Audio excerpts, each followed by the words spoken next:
இஸ்லாமிய ஆட்சி இங்க கொண்டு வருவன்றது எவ்வளவு ஆபத்தானது. 140 கோடி மக்கள் இந்த பாரதத்துல வசிக்கிறோம். 115 கோடி நம்முடைய இந்து தொப்புள் குடி சகோதரர்கள் தான் இருக்கிறாங்க.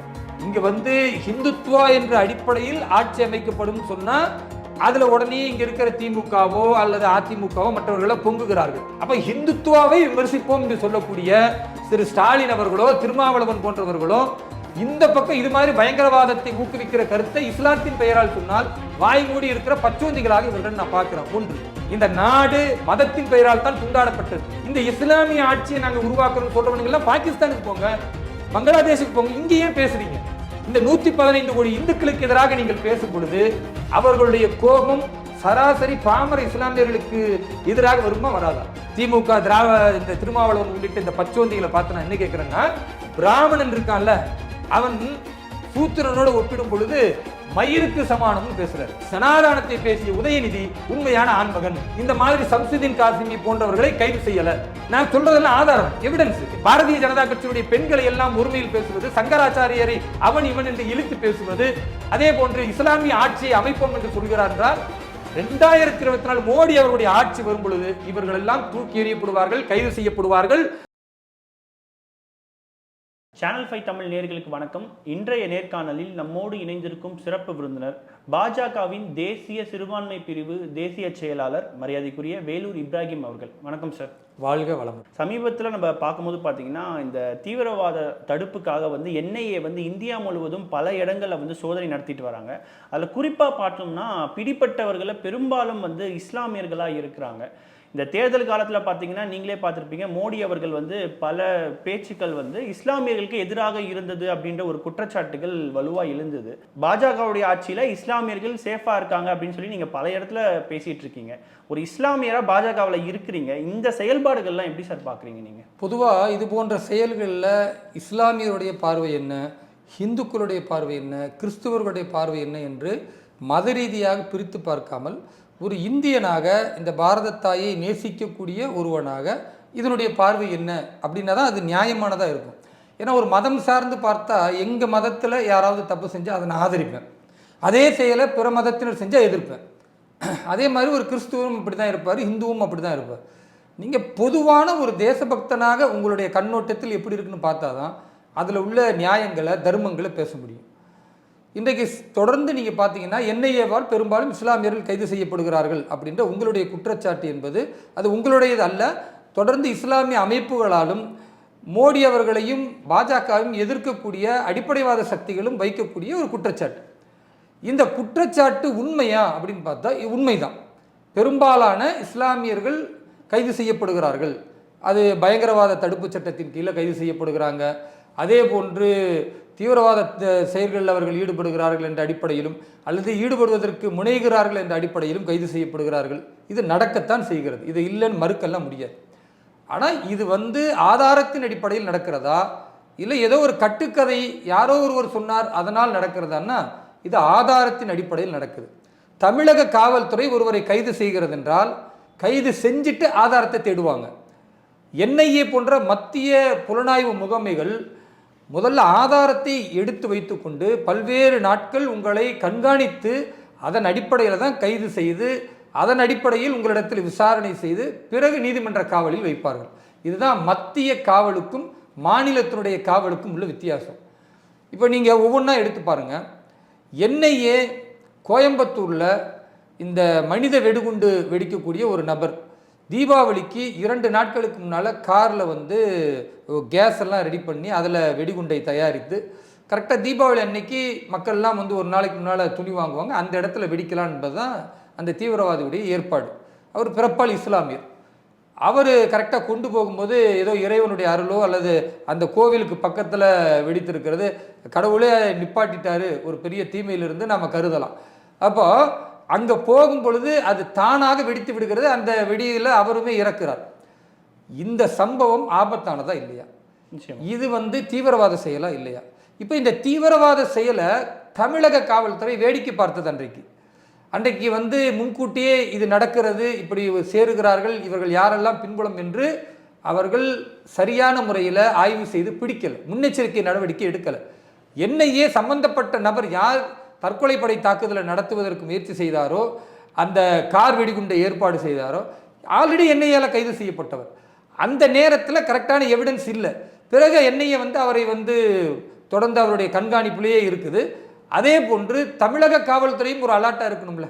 என்ஐஏ என்பது தேசம் முழுக்க உள்ளவர்களை கண்காணிக்கும் பொழுது தமிழக காவல்துறை பார்க்கணும், என்ஐஏவால் ஒருத்தர் கைது செய்யப்பட்டிருக்கிறார், விசாரணைக்கு உட்படுத்தியிருக்கிறாங்க, அப்போ இவர்கிட்ட தகுந்த ஆதாரம் இல்லைன்னு அவர்கள் விட்டாலும் கூட நாம் அதை கண்காணிக்கணும், இவர் பின்னால் என்ன இருக்குன்னு பார்க்கணும், லோக்கல் போலீஸில் இல்லை லோக்கல் இன்டெலிஜென்ஸில் நம்ம அந்த தகவலை கொடுக்கணும்னு சொல்லியிருந்தால் இவ்வளோ பெரிய ஆபத்து நடந்திருக்காது. ஆனால் அதை காக்க விடாமல் அது சரியாக பார்க்காமல் இருந்ததன் விளைவு தான் இவ்வளோ பெரிய தாக்குதல் நடக்குது. அதே மாதிரி நீங்கள் பாருங்கள், இன்றைக்கு கருத்தியல் ரீதியாக நான் ஒரு கருத்து சொல்லலாம் அல்லது நீங்கள் ஒரு கருத்து சொல்லலாம். கருத்து மோதல் என்பது ஜனநாயகத்தில் உகந்தது. ஆனால் இஸ்லாமிய அமைப்புகள் சொல்கிற பிஎஃப்ஐ, எஸ்டிபிஐ, அதே மாதிரி தமுமுக இவர்கள்லாம் என்ன செய்கிறாங்கன்னா கருத்துக்கு ஆயுதத்தை கையில் எடுக்கிறாங்க, பெட்ரோல் குண்டு வீசுகிறாங்க, அதே போன்று குண்டு வெடிப்பு மட்டும் இல்லாமல் பல்வேறு தாக்குதலை நடத்துகிறாங்க, கல் எறிகிறாங்க. இதெல்லாம் நடக்கும் பொழுது இது மாதிரியான தொடர் சம்பவங்களில் யார் ஈடுபடுகிறார்களோ அவர்களால் யார் பாதிக்கப்படுவார்களோ இதையெல்லாம் என்ஐஏ புலனாய்வு முகமை தெரிந்து கொண்டு அவர்களை கைது செய்கிறது. ஏன்னா ஒரு சம்பவம், ஒரு தாக்குதல், அதில் 100 இந்துக்களோ இல்லை இந்த பக்கம் 100 இஸ்லாமியர்களோ இறப்பது அல்லது அது ஒரு கலவரமாக மாறுறது, இதன் மூலமாக வரக்கூடிய ஆபத்து இருக்குல்ல, இதை விட அந்த ஆபத்தை ஏற்படுத்த யார் முயல்கிறார்களோ, திட்டம் தீட்டுகிறார்களோ, ரகசியமாக மூளைச்சலவைக்கு இளைஞர்களை உள்ளாக்குகிறார்களோ அவர்களை முன்கூட்டியே கைது செய்ய வேண்டும் என்பது என்ஐஏவுடைய கடமை. அதை செய்கிறது. நிச்சயமாக எதிர்காலத்திலும் அதை செய்யும். அது இஸ்லாமியர்கள் பெரும்பான்மையாக இருக்கிறார்கள்னா இஸ்லாமியர்கள் பெரும்பான்மையாக செய்யக்கூடாது. இதை வந்து சமுதாய தலைவர்கள் கண்டிக்கணும். நான் என்ன கேட்குறேன், ராமலிங்கம்னு ஒருத்தர் இருந்தாங்க தஞ்சாவூரில், இஸ்லாமிய ஒரு சில 5-6 பேர் போய் மத பிரச்சாரம் செய்தார்கள். அதை வந்து அவர் தடுத்தார், கடுமையாக தடுத்தார். அவர் தடுத்த அடிப்படை என்பது எனக்குமே கூட உடன்பாடு இல்லை. ஆனால் அதுக்கு என்ன செய்கிறாங்கன்னா உடனடியாக அடுத்த நாள் போய் அவரை கொலை செஞ்சிடறாங்க. இதுவா முறை?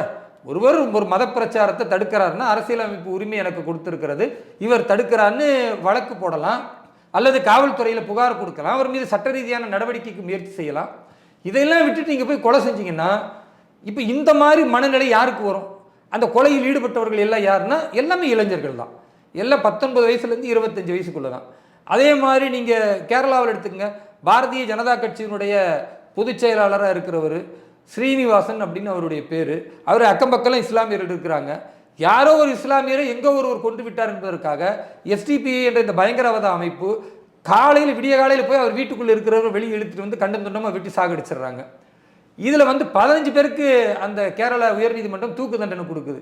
இந்த 15 பேர் யார்? 19 வயசுலேருந்து 25 வயசு வரைக்கும் தான். அதே மாதிரி நீங்கள் இப்போ பார்த்தீங்கன்னா சமீபத்தில் சென்னையில் நீங்கள் ஆரம்பத்தில் சொன்ன மாதிரி 6 நபர்கள் கைது செய்யப்படுகிறார்கள். ஹிஸ்புத் தஹ்ரீர் அப்படின்னு சொல்லக்கூடிய ஒரு அமைப்பு, அது ஒரு பயங்கரவாத அமைப்பு. அந்த பயங்கரவாத அமைப்புக்கு ஆள் சேர்க்கும் விதமாக இவர்கள் கைது செய்யப்படுறாங்க. அதில் ஹமீது ஹுசைன் அப்படின்ற ஒரு தலைமையில் தான் இது நடக்குது. இப்போ இவர் என்ன பேசுகிறார் அப்படின்னா அதை பாருங்கள், இவ்வளவு காலம் வாட்ச் பண்ணிக்கிட்டு தான் இருந்திருக்காங்க தமிழக காவல்துறை. இப்போ தான் மத்திய குற்ற புலனாய்வு முகமை வந்து பிடிச்சிருக்கிறாங்க. அதை நம்ம வரவேற்கிறோம். தமிழக காவல்துறையும் இதில் சிறப்பாக செயல்பட்டு இருக்கிறது என்றால் நாம் வரவேற்கிறோம். ஏன்னா அவர்கள் இஸ்லாமியர்கள் வாக்கு வங்கி என்றெல்லாம் பார்க்காம முதன்முறையாக ஒரு சரியான முடிவு எடுத்திருக்கிறார்கள். இந்த ஹமீது ஹுசைன் என்ன பண்ணுறாருன்னா, ஜனநாயகம் என்பது ஹராம், முஸ்லீம்கள் வந்து ஓட்டு போடக்கூடாது, ஹராம்னா என்னன்னு தெரியுமில்ல, தடுக்கப்பட்டது. உதாரணத்துக்கு முஸ்லீம்கள் பன்றி இறைச்சி சாப்பிட மாட்டாங்க. பன்றி இறைச்சி எவ்வளோ முஸ்லீம்களுக்கு அருவருக்கத்தக்கதோ அது மாதிரி ஜனநாயக ரீதியாக நீங்கள் ஓட்டு போடுவது ஹராம்னு சொன்னால் இது எவ்வளோ பெரிய ஆபத்தானது. அவருடைய வயசு 50 வயசுன்னு நினைக்கிறீங்களா? அவரும் 30 வயசுக்குள்ளே உள்ளவர் தான். ஸோ இந்த பயங்கரவாத செயல்களுக்கு பாகிஸ்தானோ அல்லது தீவிரவாத அமைப்புகளோ தேர்ந்தெடுக்கக்கூடிய நபர்கள்லாம் 30 வயசுக்கு உள்ளே தான் இருப்பாங்க. அவர்கள் தான் ஈஸியாக வந்து உணர்ச்சி வசப்படுவாங்க, தங்களுடைய கருத்துக்களை வேகமாக மக்கள்கிட்ட கொண்டுட்டு போகணும், இளைஞர்களை மத்தியில் கொண்டுட்டு போகணும், ஜனநாயகம் என்ற இந்த பன்முகத்தன்மையை சீரழிக்கணும், ஒரு மதம் ஒரு நம்பிக்கை அதன் அடிப்படையில் எல்லாரையும் கொண்டுட்டு வரணும்னு நினைக்கிற இளைஞர்களை வந்து தேர்ந்தெடுத்து மூளைச்சலவை செய்யக்கூடிய அந்த மனநிலை தொடர்கிறது. இதை தான் அவர் பேசுகிறார். அப்போ அவர் என்னெல்லாம் பேசுகிறாருன்னா, நான் அதில் அவர் பேசுனதே குறிப்பிடுறேன் பாருங்க, மத சுதந்திரம், சொத்துரிமை சுதந்திரம், கருத்து சுதந்திரம், தனி மனித சுதந்திரம், இவை அனைத்தையும் ஜனநாயகம் என்ற போர்வையில் சொல்கிறாங்க. இது எல்லாம் ஹராம் அப்படின்னு சொன்னால் இப்போ என்ன சொல்ல வராங்க? தனி மனித சுதந்திரம் கூடாது, கருத்து சுதந்திரம் கூடாது, சொத்துரிமை சுதந்திரம் பெண்களுக்கும் ஆண்களுக்கும் உள்ளது அப்படின்றது கூடாது, மத சுதந்திரம் கூடாது அப்படின்ட்டு நாங்கள் இஸ்லாமிய ஆட்சியை கொண்டு வருவோம், கிலாஃபத் என்று சொல்லக்கூடிய அந்த ஒரு தன்மையுள்ள ஆட்சியை கொண்டு வருவோம் அப்படின்றத அவர் பேசுறாரு. உண்மையாவே இது இஸ்லாம்ல இருக்கிற ஒரு விஷயமா சார்? கொடுமை என்னன்னா, இவர் பேசியது எதுவுமே இஸ்லாத்தில் இல்லை. அதை தான் நான் சொல்ல வரேன். இவர் பேசுவது இஸ்லாமிய ஆட்சி இங்கே கொண்டு வருவன்றது எவ்வளோ ஆபத்தானது. 140 கோடி மக்கள் இந்த பாரதத்தில் வசிக்கிறோம். இதில் 20 கோடி இஸ்லாமியர்கள் இருக்கிறோம், 5 கோடி மக்கள் கிறிஸ்தவர்கள் சீக்கியர்கள் இருக்கிறோம், 115 கோடி நம்முடைய இந்து தொப்புள் குடி சகோதரர்கள் தான் இருக்கிறாங்க. 115 கோடி மக்கள் இருக்கிற இடத்துல 20 கோடி இஸ்லாமியர்கள் இருக்கிற அதுலேயும் ஒரு குறிப்பிட்ட ஒரு இளைஞன் நான் இந்த 115 கோடி மக்களையும் ஒன்று அழித்து விட்டு அல்லது அதிகாரத்தின் அடிப்படையில் நான் இஸ்லாமிய ஆட்சியை கொண்டு வருவேன், கிலாஃபத்தை கொண்டு வருவேன் அப்படின்னு பேசினா இது எவ்வளோ பெரிய ஆபத்தானது. இதுக்கு எதிராக ஹிந்து அமைப்புகளோ அல்லது இந்துத்துவ பெயர்கள் உள்ள ஒரு சில நபர்களோ கடுமையாக ரிப்ளை பண்ணுறாங்கன்னு வச்சுக்கோங்க. இதை எப்படி பாதிப்பீங்க? நான் என்ன கேட்குறேன், இங்கே ஹிந்துத்வா என்ற அடிப்படையில் ஆட்சி அமைக்கப்படும் சொன்னால் அதில் உடனே இங்கே இருக்கிற திமுகவோ அல்லது அதிமுகவோ மற்றவர்களோ பொங்குகிறார்கள். ஹிந்துத்வானா என்ன? இந்த நாட்டின் உச்சநீதிமன்றம் சொல்லுகிறது, Hindutva it's not a religion, it is a way of life. Hindutva என்பது இது மதம் கிடையாது, மதம் சார்ந்த சடங்கு முறை கிடையாது, இந்த நாட்டின் வாழ்வியல் முறை அப்படின்னு சொல்லுது. அந்த அடிப்படையில் கொண்டு வருவதற்கு இவ்வளவு எதிர்ப்பு தெரிவிக்கக்கூடியவர்கள் இந்த ஹமீது ஹுசைன் போன்றவர்கள், ஹிஸ்புத் தஹ்ரீர்னு பயங்கரவாத அமைப்போடு தொடர்புடைய இவர்கள் வெளிப்படையாக பேசுகிறாங்க, நாங்கள் கிலாஃபத் இயக்கத்தை கொண்டு வருவோம், இஸ்லாமிய ஆட்சியை கொண்டு வருவோம், இந்த கருத்து சுதந்திரத்தை, மத சுதந்திரத்தை, அதே போன்று தனிமனித சுதந்திரத்தை, பெண்ணுரிமை சுதந்திரத்தை எல்லாம் நாங்கள் தடுப்போம், இதெல்லாம் ஹராம் அப்படின்னு இஸ்லாமிய மத நம்பிக்கையின் அடிப்படையில் இவர் ஒரு தப்பான கருத்தை சொன்னால் இதை விமர்சிக்கணுமா இல்லையா? இப்படி சொல்லுவது ஆபத்தானது. இஸ்லாமிய நம்பிக்கைக்கு எதிராக இவர் பேசுகிறார் அல்லது இஸ்லாம் அந்த கருத்து பேசுகிறோம், நாங்கள் அதையும் விமர்சிப்போம்னு சொன்னால் அதில் ஒரு நியாயம் இருக்கு. அப்போ ஹிந்துத்துவாவை விமர்சிப்போம் என்று சொல்லக்கூடிய திரு ஸ்டாலின் அவர்களோ திருமாவளவன் போன்றவர்களோ இந்த பக்கம் இது மாதிரி பயங்கரவாதத்தை ஊக்குவிக்கிற கருத்தை இஸ்லாத்தின் பெயரால் சொன்னால் வாய் மூடி இருக்கிற பச்சோந்திகளாக இவர்கள் நான் பார்க்கிறேன். ஒன்று, இஸ்லாமிய மார்க்கம் இப்படி சொல்லுதா அப்படின்னா நிச்சயமா கிடையாதுங்க. இஸ்லாமிய ஆட்சியை உருவாக்குவது என்பது அல்ல இஸ்லாமிய மார்க்கத்தின் நோக்கம். திருக்குறான்ல சுலைமான் அப்படின்னு ஒரு நபி இருக்கிறார். எப்படி நபிகள் நாயகம் ஸல்லல்லாஹு அலைஹி வஸல்லம் இறை தூதரோ அப்படி சுலைமான் நபி என்பவரும் ஒரு இறை தூதர். அந்த இறை தூதர் ஒரு கிறிஸ்துவ மன்னரின் கீழே அமைச்சராக இருந்தார் அப்படின்னு திருக்குறான்ல இருக்குது. கிறிஸ்துவ மன்னர்னா அப்படி அந்த நாடு என்ன சட்டத்தில் இருந்திருக்கும்? கிறிஸ்துவ சட்டத்தின் அடிப்படையில் இருக்கும், அந்த வேதத்தின் அடிப்படையில் இருக்கும். அதுல ஏக இறைவனை அல்லாஹ்வை நம்பிக்கை கொண்ட ஒரு இஸ்லாமியராக இருக்கிற சுலைமான் நபி அந்த அமைச்சரவையில் இருந்தார், உணவுத்துறை அமைச்சராக இருந்தார் என்று திருக்குரான் சொல்லுகிறது. என்றால் அவர் தன்னுடைய வழிபாட்டு முறையை இஸ்லாமிய வழிபாட்டு முறையாக வைத்திருக்கிறார். ஆனால் சட்டம் என்று வரும்போது அந்த நாட்டின் பொதுவான சட்டம் எதுவோ அந்த சட்டத்தை ஏற்றுக்கொண்டிருக்கிறார். இது யாரு? இறைவனுடைய தூதர், இறை தூதராக இருக்கக்கூடியவர் இப்படி ஏற்றுக்கொண்டிருக்கிறார்னு திருக்குரான் சொல்லுகிறது. நபிகள் நாயகம் ஸல்லல்லாஹு அலைஹி வஸல்லம் அவர்களே மக்காவில் அவர்கள் இந்த இறை கொள்கையை சொல்லும் பொழுது கடுமையான பாதிப்படையும் பொழுது தங்களோடு உள்ளவர்களை ஷாம், சிரியா போன்ற நாடுகளுக்கு அனுப்புறாங்க. இந்த நாடுகள்லாம் யாருன்னா கிறிஸ்துவ நாடுகள். நீங்க உயிரை இழந்தாலும் இந்த நாட்டில் இருங்க, இஸ்லாத்திற்காக இறந்து போங்கள்னு சொல்லல. அந்த நாட்டில் போய் நீங்க வசிங்க, இங்கு வாழ்வதற்கு தகுந்த சூழல் வரும் வரை, வழிபாடு செய்வதற்கான தகுந்த சூழல் வரும் வரை அந்த நாட்டில் இருங்க. ஏன்? அது கிறிஸ்துவ நாடாக இருந்தாலும் இஸ்லாமிய வழிபாட்டு முறைக்கு அவர்கள் அனுமதி அளித்திருக்கிறார்கள். ஆனால் அந்த நாட்டின் சட்டம் என்பது கிறிஸ்துவ சட்டம். அந்த நாட்டின் பெருமத மத நம்பிக்கை என்பது கிறிஸ்துவ மதத்தின் நம்பிக்கை. அந்த நாட்டின் வாழ்வியல் முறை என்பது அந்த நாட்டுக்கே உள்ள ஒரு வாழ்வியல் முறை. இதை தெரிந்துகிட்டு தான் நபிகள் நாயகம் ஸல்லல்லாஹு அலைஹி வஸல்லம் அவங்க அனுப்புறாங்க. ஒரு உயிரை விட மேலாக நேசிக்கக்கூடிய நபிகள் நாயகத்தை பின்பற்றக்கூடிய இஸ்லாமியனாக இருந்தால் என்ன புரியணும்? நாம் ஒரு இஸ்லாமியர் இந்த மண்ணில் இருக்கிறோம் என்றால் இந்த மண்ணின் வாழ்வியல் முறையை நாம் ஏற்றுக்கொண்டாக வேண்டும், இந்த நாட்டின் பொதுவான சட்டங்களை நாம் ஏற்றுக்கொண்டாக வேண்டும், இந்த நாட்டில் வழிபடுவதற்கான உரிமை என்னுடைய உரிமை, அது நான் யாரை இறைவன் என்று நினைக்கிறோன்னு நான் வழிபடுவேன் என்றால் அது இஸ்லாமிய நம்பிக்கை. இஸ்லாமிய ஆட்சியை நான் 115 கோடி மக்களை அழிச்சிட்டு அல்லது இந்த உரிமைகளை பறித்துட்டு உருவாக்குவோன்னு சொன்னா இது பயங்கரவாதமா இல்லையா? இந்திய இறையாண்மைக்கு எதிராக பேசுவதா இல்லையா? இப்படி ஹமீது ஹுசைன் பேசுவதை ஏன் இஸ்லாமிய அமைப்புகள் எதிர்க்கல? இன்றைக்கு வரைக்கும் ஏன் வாய்ப்புத்தி இருக்கிறது? அவர் கைது செய்யப்பட்ட போது கூட ஐயோ கருத்து சுதந்திரம் போய்விட்டதே என்று பேசுகிறார்களே தவிர இது கருத்து சுதந்திரமா? நான் கேட்கிறேன், இந்தியாவில் இஸ்லாமிய ஆட்சியை உருவாக்கும் நீ சொல்ல வேண்டிய அவசியம் கிடையாது. இந்த நாடு மதத்தின் பெயரால் தான் துண்டாடப்பட்டது. இஸ்லாம் எங்களுக்கு வேண்டும், மதம் இஸ்லாமிய மதத்தின் அடிப்படையில் நாடு வேண்டும் என்பதற்காகத்தான் பாகிஸ்தான் என்று ஒன்று உருவானது. அன்றைக்கு இங்குள்ள பல இஸ்லாமியர்கள் போனாலும் கூட இந்த மண்ணின் வாழ்வியல் முறை நாங்கள் ஏற்றுக்கொள்கிறோம், இந்த மண்ணின் கலாச்சாரத்தை நாங்கள் ஏற்றுக்கொள்கிறோம், நாங்கள் பாரதியர்களாக இந்த மண்ணில் வாழ்ந்து இந்த மண்ணில் மரணிப்போம், நாங்கள் வழிபாட்டு முறை இஸ்லாம் என்று சொல்லி இந்த மண்ணில் வாழ்ந்தவர்கள் இன்றைக்கும் இந்த பாரத தேசத்தில் வாழ்ந்து கொண்டு இருக்கிறார்கள். யாரெல்லாம் இந்த மண்ணில் எங்களுக்கு கலாச்சாரம் வேண்டாம், இந்த மண்ணின் பண்பாடு வேண்டாம், எங்களுக்கு மதம் மட்டுமே தேவை என்று சொன்னவர்கள் பாகிஸ்தானுக்கு போயிட்டாங்க. இந்த இஸ்லாமிய ஆட்சியை நாங்கள் உருவாக்குறோம் சொல்றவங்க எல்லாம் பாகிஸ்தானுக்கு போங்க, பங்களாதேஷுக்கு போங்க. இங்கே ஏன் பேசுறீங்க? இந்த 115 கோடி இந்துக்களுக்கு எதிராக நீங்கள் பேசும் பொழுது அவர்களுடைய கோபம் சராசரி பாமர இஸ்லாமியர்களுக்கு எதிராக வருமா வராதா? பாமர இஸ்லாமியர்கள் பாதிக்கப்படுவார்களா இல்லையா? இப்படி பேசுறவன் நாளைக்கு கலவரத்தை தூண்டி விட்டுட்டு அவனை கைது செஞ்சு அவன் சேஃப்டியா போய் ஜெயிலுக்குள்ள இருப்பான். பல்லாயிரக்கணக்கான இஸ்லாமியர்கள் படுகொலை செய்யப்படுவார்கள். இந்துக்களுடைய கோபத்தை தூண்டக்கூடிய காரத்தை இது போன்ற ஹமீது ஹுசைன் போன்றவர்கள் செய்கிறார்கள் என்றால் இது ஒரு பெரிய தொடரான சதி. இது தமிழகத்தில் அதிகமாக நடக்கிறத நம்ம பார்க்கிறோம். பெரிய கொடுமை என்னன்னா, இந்த ஹமீது ஹுசைனை கைது செய்கிறாங்க இல்லையா, கைது செய்து இன்றைக்கு வரை அவருடைய பேச்சை யூடியூப்ல முடக்கலங்க. இன்னைக்கு நான் இப்ப பார்த்துட்டு தான் வரேன், இப்ப பார்த்துட்டு இதுல இருந்து நோட்ஸ் எடுத்துக்கிட்டு வரேன்னா அவருடைய பேச்சை இன்றைக்கு வரைக்கும் முடக்கல. அவரை கைது செய்வது தீர்வா, அவருடைய பேச்சு பயங்கரவாதத்தை ஊக்குவிக்கிறதா? அவரை கைது செய்வது தீர்வா அல்லது அவருடைய பேச்சு இந்திய இறையாண்மைக்கு எதிராக இருக்கிறதா? அவரை கைது செய்வது தீர்வா அல்லது அவருடைய பேச்சு என்பது இந்துக்களுக்கும் இஸ்லாமியர்களுக்கும் மத்தியில் கலவரத்தை ஊட்டக்கூடியதாக இருக்கிறதா? அவரை கைது செய்வது தீர்வா அல்லது இஸ்லாமிய இளைஞர்களுக்கு மூளைச்சலவை செய்து அவர்களை பயங்கரவாதிகளாக தீவிரவாதிகளாக உருவாக்கக்கூடிய அந்த பேச்சை முடக்குவது தீர்வா? பேச்சை தானே முடக்கி இருக்கணும், யூடியூப் சேனலை முடக்கிறோம். இன்னைக்கு இருக்குது, இன்னைக்கும் அந்த ஹமீது ஹுசைன் பேசக்கூடிய அந்த பேச்சுக்கள் யூடியூப்ல இருக்குது. அதை முடக்கவே இல்லை, அவரை மட்டும் கைது செய்திருக்கிறார்கள். அன்லாஃபுல் பிரிவென்ஷன் ஆக்டிவிட்டீஸ்ல இருக்கிற அந்த ஆக்ட்ல கைது செஞ்சிருக்காங்க, ஊபா சட்டம்னு சொல்லுவாங்க.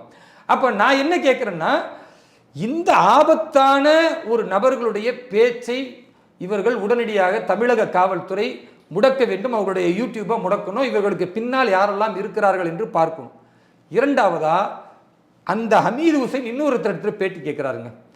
அவர் ஷம்சுதீன் காசிமின், அவரும் இஸ்லாமிய மக்களால் அறியப்பட்ட ஒரு நபர் தான்.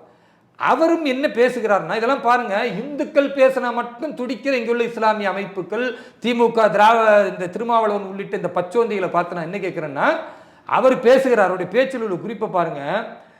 பிராமணன் இருக்கான்ல, அவன் சூத்திரனோட ஒப்பிடும் பொழுது மயிருக்கு சமானம்னு பேசுறார். சங்கராச்சாரியார் இருக்கிறார்ல, அந்த மக்கள் இந்துக்கள் போற்றக்கூடிய ஒரு மிக முக்கியமான வாழக்கூடிய ஒரு தலைவராக அவரை பார்க்கிறாங்க. அப்படிப்பட்ட சங்கராச்சாரியார அவன் இவன் என்று ஒருமையில பேசுகிறார். அது மட்டுமல்லாம அவரும் சொல்லுகிறார், நாங்கள் இஸ்லாமிய ஆட்சியை உருவாக்குவோம் அப்படின்னு சொல்றாரு. மோடி அவர்கள் பாரதத்தின் பிரதமராக மட்டுமல்ல, மிகச்சிறந்த மக்கள் தலைவர். அவரை நித்யானந்தா அவர்களோடு ஒப்பிட்டு மோடிக்கு சூடும் இல்லை சொரணியும் இல்லை என்று இந்த நாட்டிலிருந்து ஓடி போன ஒரு நபரோடு இந்த நாட்டின் பிரதமரை ஒப்பிட்டு பேசுகிறார் என்றால் இது எவ்வளவு அபாயகரமானது. அதே மாதிரி எங்களுடைய பாரதிய ஜனதா கட்சியினுடைய சட்டமன்ற உறுப்பினர், மகளிர் அணியினுடைய தேசிய தலைவியாக இருக்கக்கூடியவர் வானதி சீனிவாசன் அவர்கள், அவரை அந்த அம்மாவை பார்த்து என்ன சொல்றாங்கன்னா, இந்த வானதி சீனிவாசன் என்ற இந்த கிச்சு கிச்சிரி பேசுமே இந்த ஒரு பொம்பளை அப்படின்னு சொல்லி அவள் இவள் என்று சொல்லி ஒருமையில் பேசக்கூடியதை அதே இதில் பார்க்குறோம். அதே மாதிரி அந்த பேச்சின் தொடர்ச்சியிலேயே சனாதானத்தை பேசிய உதயநிதி உண்மையான ஆண்மகன். அப்போ இந்து மதத்தினுடைய நம்பிக்கையை கொச்சைப்படுத்தி சனாதானம் என்ற அந்த தர்மத்தை, வாழ்வியல் முறையை எய்ட்ஸ் நோயோட ஒப்பிட்டு, கொசுவோடு டெங்குவோடு ஒப்பிட்ட உதயநிதி ஆண்மகன் என்று பேசுவதும், இந்து மதத்தை மனுஸ்மிருதி அவரே சொல்றாரு, மனுஸ்மிருதியை பொறுத்த வரைக்கும் அது ரொம்ப கேவலமானது, அது ரொம்ப அசிங்கமானது. ஆனா சனாதானத்தை எதிர்த்து பேசிய உதயநிதி பெரிய ஆண்மகன் அப்படின்னா இது இந்து முஸ்லீம் மோதலை உருவாக்குமா இல்லையா? இது பயங்கரவாதமா இல்லையா? இது கொடுமை என்னன்னா, இப்ப கைது செஞ்சாங்களே ஹிஸ்புத் தஹ்ரீர்னு பயங்கரவாத அமைப்புக்கு சம்பந்தப்பட்ட ஹமீது ஹுசைன், அந்த ஹமீது ஹுசைன் பேட்டி எடுக்கிறாரு, ஷம்சுதீன் காசிமி என்பவர் பேசுகிறார். இன்றைக்கும் யூடியூப்ல அது இருக்குது, அதையும் இன்னைக்கு பார்த்துட்டு நான் குறிப்பெடுத்துக்கிட்டு வரேன். இப்ப தமிழக காவல்துறை பயங்கரவாதத்தை தடுக்கிறதா ஊக்குவிக்கிறதா நான் கேட்கிறேன். இதை பார்க்கிற இளைஞர்கள் இந்துக்களுக்கு எதிராக இன்னும் வீரியமாக தவறான பாதைக்கு போவார்களா இல்லையா? பாரத பிரதமர் நரேந்திர மோடி அவர்களுக்கு எதிராக ஏதாவது வன்முறையை தூண்டணும், இல்லது அவரை கொலை செய்யணும், அவரை ஆதரிக்கக்கூடியவர்களை கொலை செய்யணும்னு இஸ்லாமிய சமூகத்தில் ஒரு சில இளைஞர்கள் தப்பான பாதைக்கு போவார்களா இல்லையா? ஏன் காவல்துறை இந்த மாதிரி ஷம்சுதீன் காசிமி போன்றவர்களை கைது செய்யல? நான் சொல்றதெல்லாம் ஆதாரம், எவிடன்ஸ். அப்ப இவ்வளவும் அந்த பேச்சிலிருந்து எடுத்துட்டு பேசுறேன்னா பாரத பிரதமரை இழிவுபடுத்துவது, அது மட்டுமல்லாம பாரதிய ஜனதா கட்சியினுடைய பெண்களை இழிவுபடுத்தி பேசுவது, சனாதன தர்மத்தை இழிவுபடுத்தக்கூடிய உதயநிதியை ஆண்மகன் என்று சொல்லுவது, அதே நேரத்தில் நீங்க பாத்தீங்கன்னா மனுஸ்மிருதியை போன்ற ஒரு கேவலமான சட்டம் இல்லை என்று சொல்வது, திருமாவளவனையும் திராவிட கழகம் போன்ற கடவுள் மறுப்பு கொள்கை உடையவர்களை தூக்கி பிடிப்பது, அதெல்லாம் அந்த பேச்சிலேயே நடக்குதுங்க. இவரை ஏன் கைது செய்யல? சம்சுதீன் காசிமி ஏன் கைது செய்யல? அப்ப நீங்க ஹமீது ஹுசைன் என்பவரை கைது செய்யக்கூடிய இவர்கள் சம்சுதீன் காசிமியை கைது செய்தால் அது ஒரு சில இஸ்லாமிய அமைப்புகள் எதிர்க்கும் என்று தமிழக காவல்துறை பயப்படுமேயானால், திரு ஸ்டாலின் அவர்கள் இதை கண்டுகொள்ளாமல் இருப்பாரையானால், பயங்கரவாதத்தை ஊக்குவிப்பது யார்?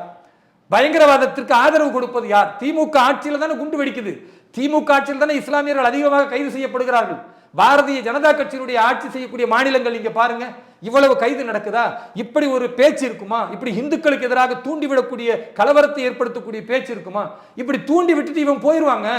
இந்த சம்சுதீன் காசிமி போன்றவர்களோ இந்த ஹமீது ஹுசைன் போன்றவர்களோ தூண்டி விட்டு போய்விடுவார்கள். பாதிக்கப்பட்ட இளைஞர் நாளைக்கு குண்டு வச்சான்னா அவன் பாதிப்பான், அந்த சமூகம் பாதிக்கும், ஒட்டுமொத்த சமூகத்தை பார்த்து இஸ்லாமிய தீவிரவாதிகள், முஸ்லிம் பயங்கரவாதிகள் என்று பட்டம் சூட்டப்படும் என்றால் இதை தடுக்கிறது NIA உடைய வேலையா இல்லையா?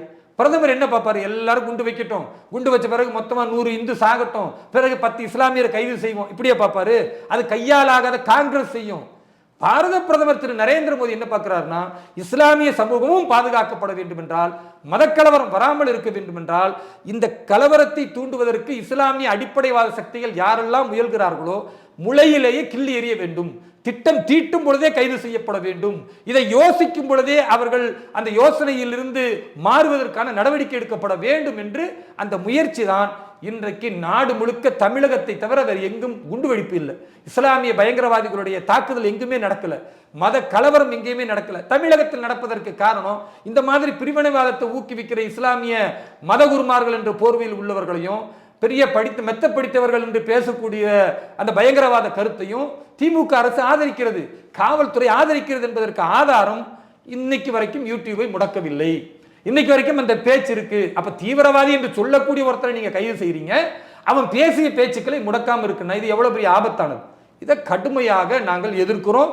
பாரதிய ஜனதா கட்சி அடுத்த 5 ஆண்டுகள் ஆட்சிக்கு வரும் பொழுது பாரத பிரதமர் திரு நரேந்திர மோடி அவர்கள் எந்த மதத்தினராக இருந்தாலும் அவர்கள் இந்த தேசத்திற்கு எதிராக, இறையாண்மைக்கு எதிராக, பிரிவினைவாதத்தை தூண்டக்கூடியவர்களாக இருந்தால் மிக கடுமையான நடவடிக்கை எடுப்பார். தீவிரவாதிகளுடைய வேறு அறுக்கப்படும். அது இஸ்லாமியர்களாக இருந்தாலும் அவர் பாரபட்சம் பார்க்க மாட்டார். இது முதல்ல இஸ்லாமிய மக்கள் உணர்ந்து கொள்ளணும். அவ இஸ்லாமியர்கள் என்ற பேர்வையில் எவனோ ஒருத்தன் குண்டு வைக்கிறான், அதற்கு திட்டமிடுகிறான், அல்லது இந்த சம்சுதீன் காசிமி மாதிரி, ஹமீது ஹுசைன் மாதிரி பயங்கரவாதத்தை, தீவிரவாதத்தை பேசுவது, இந்துக்களுடைய மனுஸ்மிருதியை இழிவுபடுத்துவது, சனாதன தர்மத்தை இழிவுபடுத்திய உதயநிதியை ஆண்மகன் என்று போற்றுவது, பாரதிய ஜனதா கட்சியினுடைய பெண்களை எல்லாம் ஒருமையில் பேசுவது, சங்கராச்சாரியரை அவன் இவன் என்று இழுத்து பேசுவது, அதே போன்று இஸ்லாமிய ஆட்சியை அமைப்போம் என்று சொல்கிறார் என்றால் 2024 மோடி அவருடைய ஆட்சி வரும் பொழுது இவர்கள் எல்லாம் தூக்கி எறியப்படுவார்கள், கைது செய்யப்படுவார்கள். இது மாதிரியான நடவடிக்கை முற்றிலுமாக பாரதிய ஜனதா கட்சியின் தலைமையிலான ஆட்சியில் முடக்கப்படும். இந்த மாதிரியான பேச்சுக்கு இது ஜனநாயக உரிமை கிடையாது, இது தேசத்தின் பிரிவினைவாதம் என்பதை நாங்கள் தெளிவாக சொல்றோம். யாரெல்லாம் இப்படி செய்கிறார்களோ, அது SDPI பயங்கரவாதிகளாக இருந்தாலும், அல்லது தமுமுக போன்ற பிரிவினைவாதத்தை ஊக்குவிக்கக்கூடியவர்களாக இருக்கட்டும், அல்லது இந்த சம்சுதீன் காசிமி போன்ற, ஹமீது ஹுசைன் போன்ற பயங்கரவாதிகளாக இருக்கட்டும், இவர்கள் அத்தனை பேர்களையும் 2024 ஜூன் 4 வெற்றிக்கு பிறகு முழுமையாக துடைத்தெறியப்படுவார்கள். இவர்கள் தமிழகத்தில் மட்டுமல்ல, இந்த பாரதத்தில் இருக்க தகுதியற்றவர்கள். இவர்களுக்கு தேவை என்றால், இஸ்லாமிய ஆட்சி வேண்டும் என்றால் நீங்கள் பாகிஸ்தான், பங்களாதேஷுக்கு சென்று அனுபவித்துக் கொள்ளுங்கள். இந்த பாரதம் என்பது பெரும்பான்மை இந்துக்களுடைய நம்பிக்கையை போற்றக்கூடிய ஒரு தேசம். இஸ்லாமியர்களையும் கிறிஸ்தவர்களையும் அவர்களுடைய நம்பிக்கைகளை பாதுகாக்கிற தேசம். இஸ்லாமியர்களும் கிறிஸ்தவர்களும் இந்த தேசத்தில் பாதுகாப்பாக இருப்பது போன்று உலகில் எந்த தேசத்திலும் கிடையாது. அப்படிப்பட்ட இந்த தேசத்திற்கு எதிராக இஸ்லாமியர்கள் என்ற போர்வையில் எவன் பேசினாலும் அதை எதிர்த்து கேட்பது ஒவ்வொரு உண்மையான இஸ்லாமியர்களின் கடமை, இந்த தேசத்தை நேசிக்கிறவர்களின் கடமை. அதை வேலூர் இப்ராஹிம் நிச்சயமாக செய்வேன். இதை பேசுவதால் என்ன ஆபத்து நிகழும் என்பது எனக்கு தெரிந்தாலும் கூட பேசுவதற்கு காரணம், இவர்களை நாம் பேசலன்னா வேற யார் பேசுவா? பேசக்கூடியவர்கள் வாய்ப்புத்தி இருக்கிறாங்கல்ல. சட்டமன்ற உறுப்பினர்கள் இஸ்லாமியர்கள் இருக்காங்க, வாய்ப்புத்தி இருக்கிறாங்க. ஜமாத்து தலைவர்கள் இஸ்லாமியர்கள் இருக்காங்க, வாய்ப்புத்தி இருக்கிறாங்க. திமுக திருமாவளவன் வாய்ப்புற்று இருக்கிறார்கள். அப்ப இவர்கள் எல்லோரும் திட்டமிடக்கூடிய ஒரு ஆபத்து இஸ்லாமிய சமூகத்துக்கு நிகழும் என்றால் வேலூர் இப்ராஹிம் அதை எதிர்த்து பேசுவேன். பாரத பிரதமர் திரு நரேந்திர மோடி நிச்சயமாக இந்த கொடூரர்களுக்கு எதிராக நடவடிக்கை எடுப்பார். இஸ்லாமியர்களுக்கு எதிரான நடவடிக்கை அது அல்ல. இஸ்லாத்தின் பெயரால் பயங்கரவாதத்தை ஊக்குவிப்பவர்களுக்கு எதிரான நடவடிக்கை அது தொடரும். சரி, இப்போ நீங்க சொன்னதுல இருந்து ஓவரால் நம்ம புரிஞ்சுக்கிறது என்னன்னா, இந்த இளைஞர்கள் எல்லாருமே வந்து 30 வயசு கீழே இருக்கிறவங்க தான் அப்படின்னு நீங்க சொல்லியிருந்தீங்க. அப்போ இந்த அமைப்புகள் வந்து பாஜக எதிர்ப்பு அப்படின்ற ஒரு ஒற்றை புள்ளியில இந்த இளைஞர்களை ஈர்த்து அதன் பிறகு வந்து தவறான வழியில வந்து கொண்டு சென்றாங்களா அப்படின்ற ஒரு கேள்வி இருக்குல்ல சார்? நிச்சயமா நீங்க பாருங்க, 30 வயதுக்கு மேலே உள்ளவர்கள் கண்டிப்பா திருமணம் முடிச்சிருப்பாங்க, அவங்களுக்கு குழந்தைகள் இருக்கும், அவங்க ஏதாவது தொழில் செய்வாங்க, அந்த தொழில் மூலமாக முன்னேறுவதற்கான வாய்ப்பை பார்ப்பாங்க. ஸோ அவர்களுக்குன்னு பல பொறுப்புகள் வந்திருக்கும். அவங்க இந்த மாதிரி பயங்கரவாதத்தின் பக்கம் போக மாட்டாங்க. அப்படி போனால் அவங்களுக்கு தெரியும் அவங்க மட்டுமே பாதிப்புக்குள்ளாக மாட்டாங்க, அவங்களுடைய மனைவி, அவங்களுடைய குடும்பம், அவங்களுடைய சுற்றத்தார் எல்லாருமே அப்படி பாதிக்கப்படுவாங்க. ஆனால் 20 வயசுலேருந்து ஒரு 30 வயசு வரைக்கும் உள்ள இளைஞர்கள் என்னென்னா அதெல்லாம் தெரியாது. அவனை தூண்டி விட்டால் இது ஒரு இஸ்லாமிய ஆட்சி நம்ம கொண்டுட்டு வரணும், இங்கே உள்ள இந்துக்கள் மெஜாரிட்டியாக இருக்கிறாங்க, அதை வைத்து நம்மளை வந்து அடக்குமுறை செய்கிறாங்க, அல்லது நமக்கான உரிமைகள் கிடைக்க மாட்டேங்குது, நம்மளை வந்து இந்த நாட்டை விட்டு விரட்டி விடுவார்கள், அல்லது நம்முடைய தொழுகை முறை நம்முடைய விஷயங்கள் எல்லாம் இவங்க அடக்க பார்ப்பாங்க, எதிர்காலத்தில் நம்மளை அடிமை போன்று நினைப்பார்கள், இப்படின்னு அவனை தொடர்ந்து மூளைச்சலை ஒரு பக்கம் செய்கிறது. இன்னொரு பக்கம் என்ன பண்ணுறதுன்னா அரசுக்கு எதிராக தொடர்ந்து போராட வைக்கிறது மூலமாக எல்லா இளைஞர்களும் இன்றைக்கு வழக்குகள் வாங்கி கொண்டு இருக்கிறாங்க. ஒவ்வொரு இளைஞனுமே சமூக பற்றோடு அல்லது மதப்பற்றோடு இருக்கிற ஒரு இளைஞன் இஸ்லாமியனாக இருந்தால் நிச்சயமாக அவன் மேலே 2 வழக்கு இருக்கும். அப்போ அவன் படித்து முடிச்சிருப்பான், டிகிரி முடிச்சிருப்பான், பிஹெச்டி முடிச்சிருப்பான், அரசு வேலைவாய்ப்புக்கு போகும் பொழுது போலீஸில் போய் என்ஓசி வாங்கிட்டு வரணும், என்ஓசி கொடுக்க மாட்டாங்க. ஏன்? அவன் மீது வழக்கு இருக்கிறது. இப்போ அவன் மீது வழக்கு இருக்கிறது, அப்போ திரும்பவும் மூளைச்செலவைக்கு உள்ளாக்கப்படுவான். பார்த்தியா, நீ படித்தாலும் இந்த நாட்டில் உனக்கு வேலை கிடைக்க மாட்டேங்குது. உண்மை என்ன? இவன் அரசுக்கு எதிராக போராடி அதன் மூலம் வழக்கு, அதை இவங்க சொல்ல மாட்டாங்க. அப்போ உன்னுடைய படிப்புக்கும் இங்கே வந்து நீதி கிடைக்கவில்லை என்றால் நம்ம ஆயுதத்தை எடுக்கணும், இஸ்லாமிய ஆட்சியை கொண்டு வரணும், இங்கே வந்து நம்ம அப்படி செஞ்சாதான் நம்ம இவர்களுக்கு அடி கொடுக்கணும் என்று இளைஞர்களை தூண்டும் பொழுது இளைஞர்கள் இயல்பாகவே வசப்படுவார்கள். அதனால தான் அது கோவை குண்டுவெடிப்பாக இருக்கட்டும், அல்லது திரு ராமலிங்கம் அவர்களுடைய படுகொலையாக தஞ்சாவூரில் நடந்ததாக இருக்கட்டும், அல்லது மேலப்பாளையத்தில் நடந்த கொலையாக இருக்கட்டும், தென்காசியில் நடந்த கொலைகளாக இருக்கட்டும், உத்தமபாளையத்தில் நடந்த கொலைகளாக இருக்கட்டும், சென்னையில் நடந்த கொலைகளாக இருக்கட்டும், சதித்திட்டம் தீட்டக்கூடிய பயங்கரவாதிகளில் பெரும்பாலான இஸ்லாமிய நபர்களாக இருக்கட்டும், இவர்கள் எல்லோரும் 30 வயசுக்கு கீழே இருப்பாங்க. திட்டத்தை தீட்டு கொடுக்கிற நபர்கள் வேண்டுமானால் 40-50 வயசு அது கமாண்டிங் பண்ற அந்த நபர்கள் இருப்பாங்களே தவிர பலியாடுகளாக இருக்கக்கூடியவர்கள் இளைஞர்கள் தான். இந்த இளைஞர்களுக்கு நாம் சொல்லக்கூடிய ஒரே உத்தரவாதம் என்னன்னா, படிக்கும் பொழுது எந்த வன்முறை சம்பவத்திற்கும் போகாதீர்கள். மதத்தின் பெயரால் உங்களை தூண்டி ரோட்டுக்கு போராட்டத்திற்கு இஸ்லாமிய அமைப்புக்குள் கொண்டு வரும், அதுக்கு நீங்கள் பலியாகி விடாதீர்கள். இந்த நாட்டில் ஜனநாயகத்தின் அடிப்படையில் உங்களுக்கு ஏற்புடையதில்லை, பிரதமர் மூலியமா ஏற்புடையதில்லை, முதலமைச்சர் மூலியமா ஏற்புடையதில்லை, மாவட்ட ஆட்சியர் சொன்னது ஏற்புடையதில்லையா, கடிதம் எழுதுங்க, நீதிமன்றத்திற்கு போங்க, அல்ல ஜனநாயக முறையில் நீங்கள் வேறு என்ன செய்ய முடியும்? வழக்குகளை வாங்காமல் உங்களை பாதுகாத்து கொண்டு உங்களுடைய எதிர்கால சந்ததியை நீங்கள் பாதுகாப்பாக வைக்க வேண்டும் என்ற எண்ணம் இருந்தால் அரசுக்கு எதிராக, அரசு இயந்திரத்திற்கு எதிராக வன்முறையாக நீங்கள் போகும் பொழுது அது ஆபத்தில் முடியுமே தவிர இது ஜனநாயகம் கிடையாது என்பதை இஸ்லாமிய இளைஞர்கள் புரிந்து கொண்டால் நிச்சயமாக நல்ல இடத்துக்கு வருவாங்க. இன்றைக்கு இஸ்லாமிய மக்களுக்காக, கிறிஸ்துவ மக்களுக்காக நிறைய மத்திய அரசு நலத்திட்டங்கள் இருக்குது, அதன் மூலமாக அவர்கள் பயன்பெறலாம், வங்கி கடனை வாங்கி தொழில் முனைவோராக மாறலாம். ஏழை இஸ்லாமியர்கள் இன்றைக்கு அதிகமாக இருக்கிறார்கள், அவர்கள் பிரதமருடைய நலத்திட்டங்களில் எந்த பாகுபாடும் இல்லாமல் பயனடைந்து கொண்டு இருக்கிறார்கள். அப்போ அதன் மூலமாக என்ன முயல்வது, நிரந்தர தீர்வுக்கு என்ன வழின்னு யோசிக்கணுமே தவிர இது மாதிரியான பயங்கரவாதத்தை ஊக்குவிக்கிற ஹமீது ஹுசைன் போன்றவர்கள், அல்லது சம்சுதீன் காசிமி போன்றவர்கள், அல்லது அடிப்படைவாதத்தை ஊக்குவிக்கிற ஜவாஹிருல்லா போன்றவர்கள், எஸ்டிபிஐ போன்ற பயங்கரவாத சக்திகள், நெல்லை முபாரக் போன்றவர்கள், இவர்கள்லாம் இந்த சமூகத்திற்கு ஆபத்தானவர்கள். இவர்கள் பின்னால் இளைஞர்கள் போனால் நிச்சயமாக எதிர்கால பாரதத்தில் 2024க்கு பிறகு களை எடுக்கக்கூடிய நபர்களாக மாறிப்போவார்கள். அவருடைய வாழ்க்கை இருண்டதாக மாறிவிடும், சிறைச்சாலை தான் அவர்களுக்கு பரிசாக அளிக்கப்படும். அதனால் பயங்கரவாதத்தின் பக்கம் போகாமல் பண்பான, படித்த, மிகச்சிறந்த அறிவார்ந்த இஸ்லாமியர்களாக வர வேண்டும். அது இந்த பாரதத்தின் வளர்ச்சிக்கும் உதவும், அவர்களுடைய தனிப்பட்ட குடும்பத்தின் வளர்ச்சிக்கும் உதவும். அதுதான் பாஜகவின் இலக்கு, நோக்கம். அதை நாங்கள் பேசுகிறோம். அதே வேளையில் தீவிரவாதத்தை யார் செய்தாலும் கடுமையாக எதிர்க்க வேண்டும் என்பது எங்களுடைய நிலைப்பாடு. அந்த நிலைப்பாட்டை உறுதியாக சொல்வோம். நிச்சயமா சார். சமூகம் சார்ந்த பல்வேறு கேள்விகளுக்கு மிக பொறுமையாக பதில் தந்தமைக்கு மிக்க நன்றி சார். நன்றி, வாழ்த்துக்கள்.